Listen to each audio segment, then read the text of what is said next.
175 na mga certificates of canvas sinimulan ng bilangin ng National Board of Canvassers. Alamin naman natin ang detalye kay Mean Corvera. Mean. Wedge, nagpapatuloy ngayon ang pag-canvass ng mga boto sa katatapos na midterm elections. Ayon kay Attorney Rex Lodianco, ang tagapagsalita ng Commission on Elections, aabot sa 175 na certificate of canvass ang sinimulang bilangin ng National Board of Canvassers. Kasama na dyan ang 82 mga probinsya, 26 na mga highly urbanized cities at resulta ng overseas voting mula sa Asia Pacific, North and Latin America, Middle East at Africa at Europe. Unang binilang kanina ang resulta ng local absentee voting kung saan bumoto ang mga pulis, sundalo at mga kagawad ng media.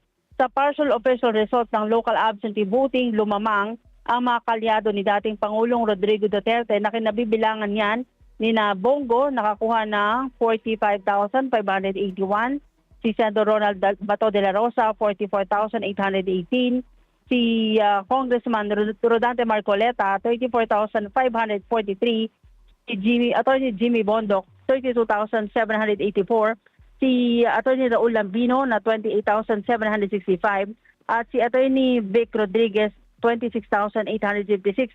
Sa datos, nasa pangpito si JB Hinlo, sinundan niya ng aktor si Philip Salvador, si dating Colonel Ariel Querubin, Apollo K. Boloy, si dating Senador Gringo Honasan at si Colonel Bosita. Sabi ni Lodianco, hindi sila maglalabas ng resulta ngayon ng partial official result. Ang anumang makakanvas daw ngayon ay i-consolidate saka i-compute at maaring bukas pa ng umaga mailabas ang opisyal na resulta. Narito ang bahagi ng pahayag ni Attorney Rex Lodianco.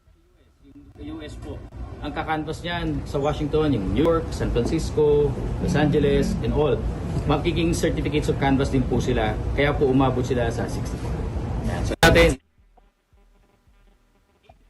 provinces, highly urbanized cities sa 26, ano yung DBOC, District Board of Canvassers. Yung isa doon is Taguig Pateros.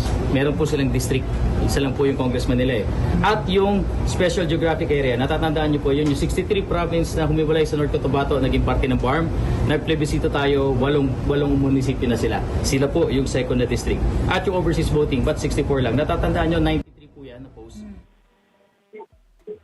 Sa ngayon, Wedge, ang sabi ng COMELEC, wala silang ilalabas kung sino ang mga lumamang sa mga kandidato sa pagka-senador at mga party list representatives. Para sa Mata ng Halalan 2025, Mean Corvera, matatag, matapang, matapat. Maraming salamat. Nagbabalita si Mean Corvera.